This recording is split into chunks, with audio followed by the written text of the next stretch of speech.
Coefficient 115 à l'île de Sein, l'île au ras des flots, ça attire et pas que les amateurs de sensations fortes pour la marée haute, les gastronomes aussi, dès la marée basse. On choisit en fonction des grandes marées les week-ends qu'on vient passer à l'île de Sein. Pour les ormeaux. Pour les ormeaux, voilà, c'est ça. On a l'impression que les cailloux ont été retournés par les gens. En fait, c'est pas les gens. C'est la mer, la tempête qui les a retournés, qui les a déplacés. Il y a un endroit là-bas où, à l'origine, il y avait des cailloux où on trouvait des ormeaux. Là, par exemple, on voit que c'est quasiment dégalé. C'est impressionnant. Mais c'est la mer, hein. Elle est chez elle. Et s'il n'y avait que les rochers retournés? Auprès du phare, les dégâts de la tempête de début février sont bien visibles, mais pour les pêcheurs, pas le temps de s'attarder, car le prochain coup de tabac est annoncé.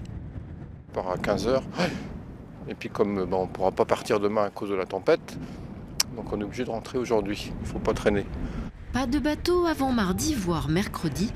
Alors les Iliens se retrouvent entre eux à se barricader pour éviter de nouveaux dégâts et à spéculer sur le cocktail grande marée tempête qui s'annonce pour demain. Ça c'est rien.